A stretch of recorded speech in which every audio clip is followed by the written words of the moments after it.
Anglers Extra.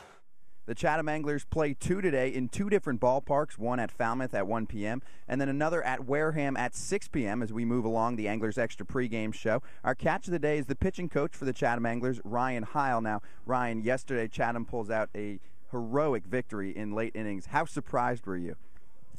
It was fun. It was a fun game. You know, I think it goes to show you it's just baseball. I mean, anything can happen at any given time. It goes to show you how potent the lineups are in this league, especially ours. I mean, at times it's been a little stale, but at any given time, you know, you can't slip up because you make a bad pitch to Ricky and he'll put it 470 feet the opposite direction. So it was a lot of fun to watch. It was a lot of fun to be a part of. It's nice to escape with a W when you know, when the pitchers weren't as good as they normally have been. Yeah, the pitching staff's been solid all season long. The run support wasn't there for a long time, but now that Chatham's won 6 of 7 games, the offense has been providing a lot of support for this pitching staff. Do you think that's really what's attributed to this winning streak?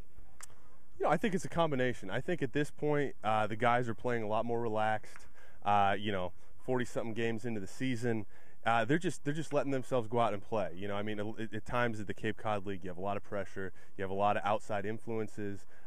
You know, you're worried about your stats at this point. At this point, it's, you know, a lot of guys are looking forward to getting home, getting ready to start school, and they're going out there and having fun. And really, that's what summer baseball is about. It's about development, getting better, building for next year, and learning to have some fun with the game. Because at college, you know, it can be a grind, and it can be about winning. And summer baseball should be, you know, about development and fun. So I think you're starting to see guys play a little more relaxed.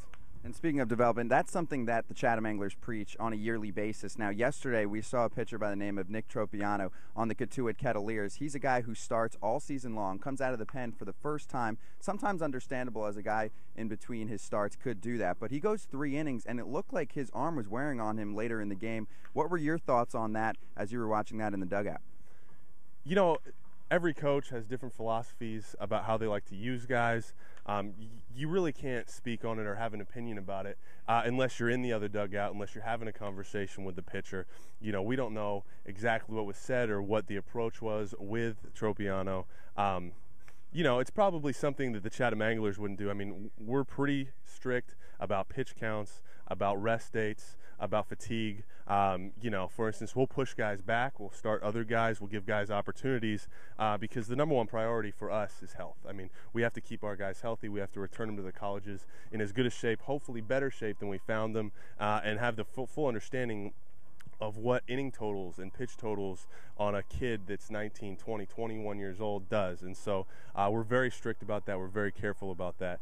And you know, different coaches have different philosophies, and different players might need different things for their next start. You know, I don't know. It's probably something we wouldn't do, but at the same time, you know, we don't know what's going on in their dugout either. Speaking of pitch counts, now what's the communication with you and the pitchers and then even some of their college coaches? How do you decide who's on what specific pitch counts and when? Well, every starter is on a pretty specific pitch count. The only exception would be, you know, a guy like, for instance, a Kevin Vance, who was his first start about 2 weeks ago, where he hadn't pitched much beyond 2 to 3 innings, and so we cut his pitch count down considerably. But for the most part, we try to keep guys in the 80 to 90 range. With a few exceptions, we'll go over 90. 100 pitches is something we don't even like to get to in summer baseball.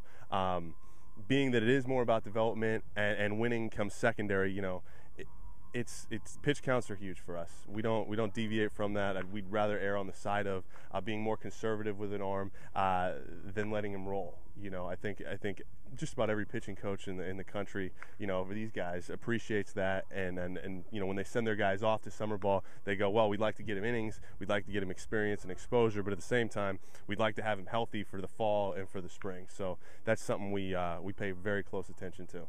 Now, keeping that in consideration for the Chatham Anglers coming up, they have 6 games in 4 days, and that's difficult to manage for a pitching coach because I'm sure you have to go and bring some guys out of the pen that are going to start, a guy like Aaron Gates who's been out of the pen. So how have you managed it? How have you mapped out the rest of the season for the Chatham Anglers as far as pitching goes?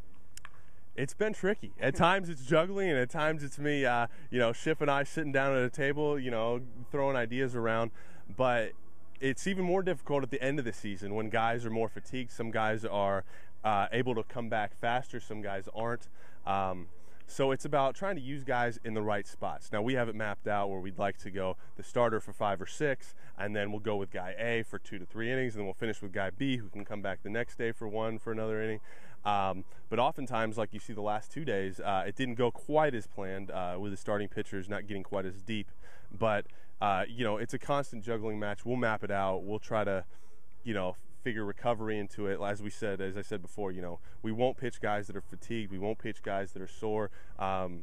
We just won't do it. It's not worth it to us. It's not worth it to the programs these guys come from. It's not worth it to the kids' careers. So that's almost the toughest part, is gauging the recovery, gauging, how fit they are to be in a game. And at times you'll have guys that are warriors that'll be like, hey, man, let's win. We got to do this. We got to get into the playoffs. And so, gauging, are they just being, warriors, or are they really ready to go? And so we've done a good job thus far. This next 3 days is going to be, it's going to be a test. We preach, you throw, you get your running. And last night we had a few guys, after the game, go out, eat dinner, and then go out and do some running. We kept the lights on late last night. So, recovery is huge. And it's actually a great learning experience for them moving forward in their careers. If they get an opportunity in professional baseball, you have to be ready to go if you're in the bullpen 5 days a week. So it's really a good preparation for them and teaching them, what to do, as their careers progress, and them really learning what their bodies are capable of at the same time. And communication is huge as a part of that. Speaking of the playoffs, do you map yourselves ahead that far ahead? Because obviously the Chatham Anglers right now are on the outside looking in, but they're just a game back on the Harwich Mariners. Do you have to plan yourself ahead that much to make sure that these guys are going to get the proper rest? Absolutely, absolutely. I mean, you like to say we stay focused, we stay in the moment, we plan for the next couple days and how we're going to get through the 2 doubleheaders. And really, I mean, these 2 doubleheaders are huge for us. If we can come away with, a couple wins in each of them, that'd be great. And at the same time, you have to plan ahead and be aware of, okay, well, that's great, we're in the playoffs, what are we going to do next? No, so we have a plan. We have a tentative plan, and just like anything in baseball, it can be changed. It's easily changed, and it depends on rest, it depends on recovery, it depends on health. And so we have a plan. We've mapped out a starter, and so, we'll see where it is moving forward, but obviously we have to get there first, and so that's our first priority. Ryan, thanks for joining me. Hey, thank you for having me.